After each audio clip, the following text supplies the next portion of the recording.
Eu quero saudar todos com a gloriosa paz do nosso Senhor e Salvador Jesus Cristo.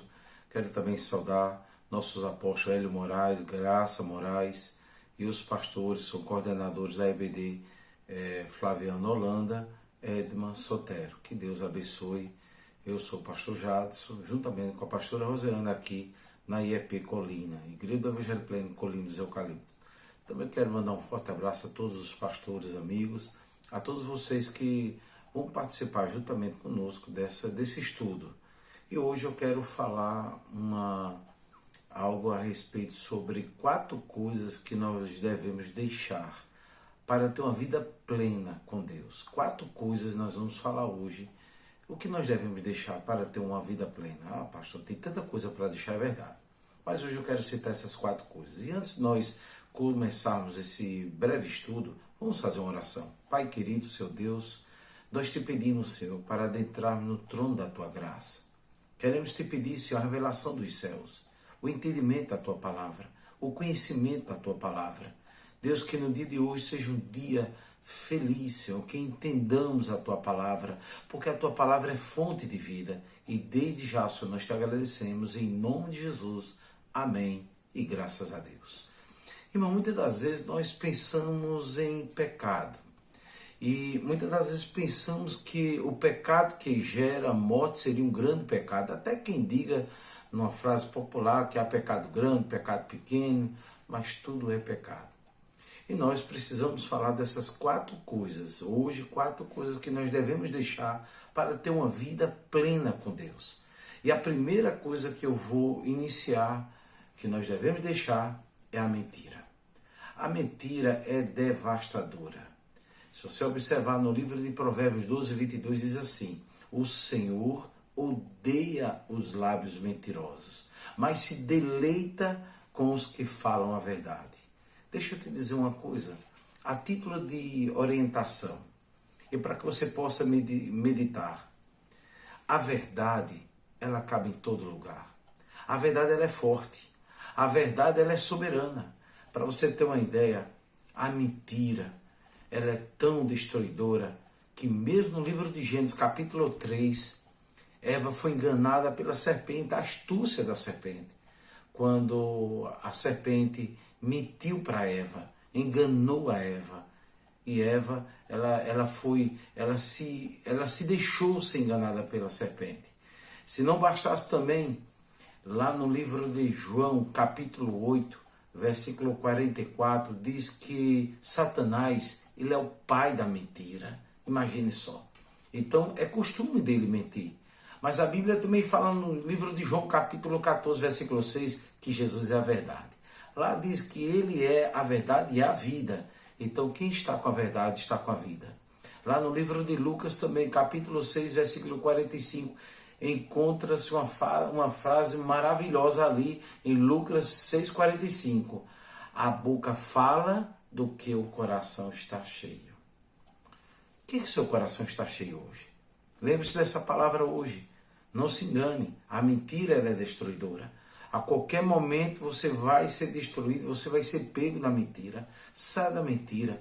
Deus já lhe deu tantas oportunidades. Quer ver outra coisa também? Ananias e Safira, lá no livro de Atos, capítulo 5, que mentiu diante de Pedro, quando disse que não tinha aqueles recursos, o valor dos recursos. E eles mentiram para o Espírito Santo e houve morte.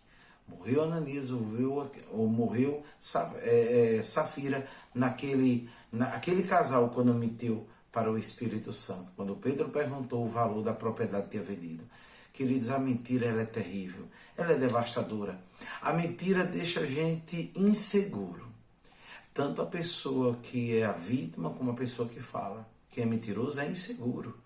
Lá no livro de Juízes, se observar, Sansão sempre ele era inseguro. Ele sempre tomava decisões precipitadas. E ele brincando com Dalila, falando 3 vezes que Dalila queria saber o segredo dele. E ele com brincadeiras, com coisas que Deus disse que não deve se brincar. E isso terminou descobrindo o segredo que não era para ser revelado. E ali Sansão, de maneira terrível, mentia para Dalila. Mas chegou uma hora que a astúcia de Dalila fez com que Sansão pudesse entregar o segredo que Deus tinha confiado em Sansão.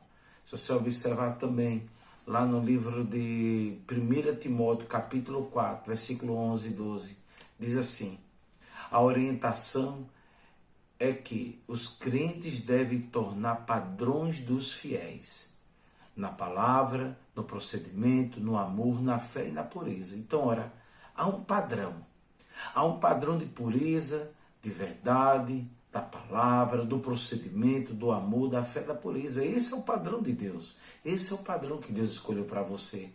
O contrário disso é mentira. O contrário disso não cabe a um crente, a um servo de Deus. Então, uma coisa é certa, ande na verdade. A verdade é forte. Muitas das vezes até você é afrontado ou talvez confrontado, mas diga a verdade. Ela pode doer, ela pode ter consequências, mas eu quero lhe dizer uma coisa: a verdade ela é soberana. Quantas vezes a pessoa é absolvida porque falou a verdade? E a verdade ela cabe em todo lugar. Eu quero deixar bem claro: você não vai se decepcionar com a verdade. A mentira, ela tem perna curta. A mentira é um abismo que você vai sendo tomado quando menos espera. Esse abismo pode levar à morte. Segunda coisa que eu quero falar é a indiferença. No livro de 1 João, capítulo 3, versículo 17, diz assim: se alguém possui bens desse mundo e vê no irmão em necessidade e lhe fechar o seu coração, como permanecerá nele o amor de Deus? Nós estamos num momento muito difícil da economia brasileira. Mas esse momento é um momento de nós praticarmos a ajuda ao próximo. É o momento de nós praticarmos a ajudar o próximo. Porque, ora, como é que o amor está dentro de nós? O amor de Deus. Se nós não amamos nosso irmão. Se nós não ajudamos nosso irmão. Então, deixa eu te dizer uma coisa, a promessa de Deus lá no livro de Salmos 41 diz assim: bem-aventurado o que acolhe o necessitado, o seu livra do dia mau. Imagina só. Aquele que um dia aceitou Jesus, aquele que é servo de Deus, aquele que ama a Deus, certamente ele ajudará o próximo. Ele não deixará o necessitado, ele não deixará o órfão, a viúva, mas ele vai acolher com as suas condições. Você nunca vai esquecer. Terceira coisa que eu quero falar hoje é sobre egoísmo. No livro de Tiago, capítulo 3, versículo 16, diz assim: pois onde há inveja, há ambição e egoísta. Aí há confusão de toda espécie de males. Inveja e ambição e egoísmo. Imagina só. Muitas das vezes o egoísmo vem como até indiferença. Muitas das vezes a gente só pensa no nosso dia, no nosso momento, naquilo que nós vamos tomar vantagem, naquilo que é para nós. Não pensamos no próximo. Não pensamos que nós precisamos repartir o pão. Não pensamos que há pessoas que precisam do nosso apoio. O egoísmo tem assomado muitas pessoas. Muitas pessoas têm tornado-se independentes, têm se tornado donos dos seus próprios prazeres, pensando nas suas próprias razões, nas suas próprias necessidades, e não têm lembrado das necessidades do outro. Vamos pensar que nós precisamos dividir, nós precisamos repartir o pão. Isso é desejo, é vontade de Deus. Deus lhe abençoa para que você possa abençoar também. Quantas das vezes a obra de Deus ela é necessitada? Quantas das vezes a obra de Deus precisa de um apoio, muitas das vezes até do trabalho braçal, de uma pequena ajuda financeira, de uma pequena ajuda de cestas básicas. Não seja egoísta, de vida. Você vai ver que Deus ele vai multiplicar. Nós observamos isso lá no livro de 1 Reis, capítulo 17, daquela viúva lá em Sarepta. Ela não tinha nada. Ela ia comer e morrer. Mas Deus manda aquele profeta Elias ir até a cidade, Sarepta. E ali se pedia àquela viúva que estava apanhando gravetos, pedir algo para comer. Imagina só se aquela mulher que não tinha nem para ela, como é que ela poderia dividir? Deixa eu te dizer uma coisa. Não deixe que a mentira tome o seu coração. Não deixe que a indiferença tome o seu coração. Não deixe que o egoísmo tome o seu coração. Não deixe. A vontade de Deus é que nós entendamos a necessidade do outro para ajudar. Aquela mulher, agora ouvindo a voz do profeta, fez aquele bolo. E a Bíblia diz aqui, eu quero falar isso, que diz assim, Elias disse, no versículo 1 Reis 17:13, Elias lhe disse, não temas, vai e faze o que disseste, mas primeiro faze dele para mim um bolo pequeno e traz-me agora fora. Depois farás para ti e para o teu filho. Imagina só, ela não tinha nem para ela mesma, mas ela confiou na palavra do homem de Deus. E a Bíblia diz agora que, porque assim diz o Senhor, versículo 14, olha a promessa. Deus de Israel, a farinha da tua panela não se acabará, e o azeite da budista não faltará, até o dia em que o Senhor fizer chover sobre a terra. A Bíblia diz que ela fez isso, e de imediato, quando o profeta comeu, a Bíblia diz que da panela a farinha não se acabou. E da botija de azeite não faltou, segundo a palavra do Senhor, por intermédio de Elias. Foi promessa de Deus. Irmão, deixa eu te dizer uma coisa, foi um bolo. Foi um pequeno bocado. Mas Deus, Ele dá com fartura. Não seja egoísta, saiba dividir. Quanto mais você dá, Deus providencia as comportas do céu para abrir, irmão. Não vai faltar. Não tema. Não seja egoísta, divida. Veja essa mulher, ela não tinha nada. Mas ela ouviu a voz do homem de Deus. Quantas das vezes Deus fala com você nos cultos? Quantas vezes Deus fala com você na oração, nos louvores, e você não obedece? Tem um coração ajudador, um coração aquebrantado, um coração que possa ajudar o próximo, possa ajudar a casa do Senhor, a obra do Senhor. Você é importante para a obra do Senhor. Deus não vai deixar faltar. Você observa até algumas pessoas tão simples e Deus não deixa faltar. Você já observou? Pessoas que não têm muitos recursos, mas o Senhor não deixa faltar, porque o coração é um coração solidário, ajudador.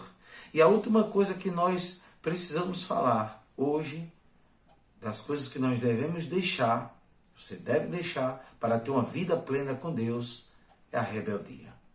A rebeldia é um pecado terrível.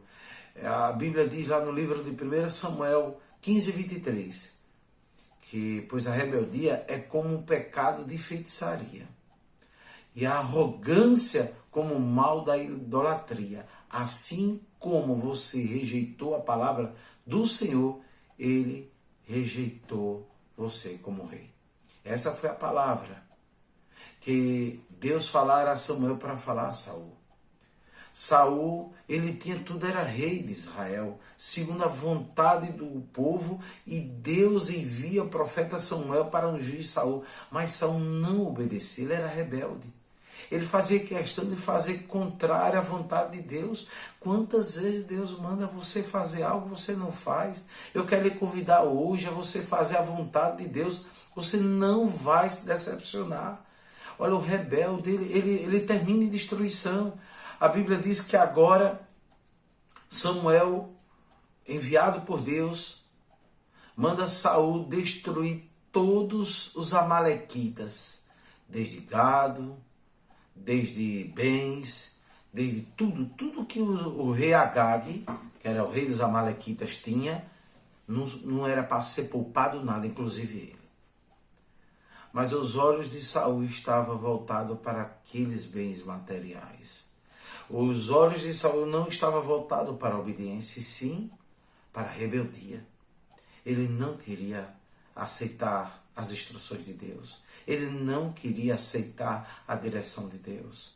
E agora Saul, olhando para todas aquelas aqueles bois, aquelas fortunas, aquelas coisas que ali estavam, aquelas ovelhas e camelos, aquela riqueza de Agag, o rei dos amalequitas, a fortuna dos amalequitas. E agora ele poupa bois, ovelhas, carneiros, jumentas, tudo aquilo, todo o despojo. E não fez segundo a vontade de Deus. E não fez segundo aquilo que Deus tinha determinado. Deus disse, mata tudo, destrói tudo. Assim era a vontade de Deus. Assim era a determinação de Deus. Mas Saul não ouviu a voz do Senhor. Quantas vezes Deus lhe deu oportunidades e você faz contrário? Quantas vezes Deus usa um homem de Deus para ir até você e dizer assim, ó, faz assim, e você não faz? Meu querido, deixa eu dizer uma coisa, a vontade de Deus ela é boa, perfeita e agradável. Deixa eu te dizer uma coisa, quando você abre os ouvidos para ouvir a voz do Senhor, aleluia, Deus abençoa, porque Deus abençoa o obediente. Mas o rebelde é comparado a um pecado de feitiçaria. É como a idolatria, é uma loucura. Assim Saul agiu loucamente. A Bíblia diz que agora Samuel, quando olhou tudo aquilo, disse, mas eu não disse a você que era para destruir tudo, segundo a vontade de Deus? E agora Saul ainda queria justificar o seu erro. Você conhece pessoas que ficam justificando o erro? Você conhece essas pessoas? Pois é. Não se inclua nessas pessoas. Não justifique aquilo que não é injustificável. Não justifique aquilo que Deus já disse que era para fazer daquela forma. Não justifique aquilo que contraria a palavra. Não há nada que possa justificar. Então eu quero lhe dizer, nesse estudo, saia da rebeldia. Acredite, você é um servo de Deus. Você é um escolhido do Senhor. Deus levantou as nações para ser uma pessoa segundo a vontade do Senhor, para que não ande mentindo, mas ande na verdade, para que não seja indiferente, mas acima de tudo o coração aquebrantado, a dividir, a ajudar, a compartilhar, que você não seja egoísta pensando em si próprio. Quantas pessoas, olha, fala em egoísta, eu quero voltar a esse tema. Quantas pessoas guardam tanto que termina se estragando, podendo dar a quem tanto precisa. Quantas pessoas não compartilham algo, ou até alimento, termina estragando e não quer dividir o seu alimento, não quer dividir aquele bem, algo que você guarda há muito tempo, e termina quebrando, se estragando, ressecando, e você não divide com quem tanto precisa. Quantas pessoas se perdem famílias, perde o apreço, perde o amor da família por ser tão rebelde. Quantas vezes vai de degrau a degrau, caindo num avalanche sem fim com o pecado da feitiçaria, da rebeldia. Mas hoje eu quero lhe dizer, a Bíblia diz que Davi, ele ouvia a voz do Senhor. E esse foi o segundo rei. Tudo que Deus mandava ele fazer, ele obedecia. Diferente de Saul. Diferente de Saul, que tomava suas próprias conclusões e precipitadas. Mas Davi era um homem segundo o coração de Deus. E que nesse estudo, que hoje, esse breve estudo, dessas 4 coisas que você deve deixar, essas 4 coisas que você deve deixar para que você tenha uma vida plena com Deus. Deixar a mentira, deixar a indiferença, deixar o egoísmo e deixar a rebeldia, para que você tenha uma vida plena e você seja olhado do céu como uma pessoa segundo o coração do Senhor. Em tudo que você fizer, Deus há de lhe abençoar. Tudo que Davi fazia, ele consultava a Deus. Tudo que Davi fazia, ele só fazia se Deus assim o determinasse. Que você possa ter um dia maravilhoso. E que esse pequeno estudo possa ser cravado no seu coração como âncora, como algo alicerçado no seu coração, para que você possa crescer a cada dia em Cristo. Vamos fazer uma oração agora. Pai querido, seu Deus, nós queremos glorificar o teu nome por esse estudo, as 4 coisas que nós não devemos fazer. Deus, Nós não queremos ser contados com aqueles que não te agradam, mas queremos ser contados com aqueles que te agradam e aqueles que querem fazer segundo a tua vontade. Deus, que esse estudo possa penetrar no nosso coração, na nossa mente, no nosso ser, e que façamos desse estudo, Senhor, uma prática diária de vida cristã. Em nome de Jesus. Amém. E graças a Deus. Que Deus abençoe, que tenha um bom dia na presença do Senhor.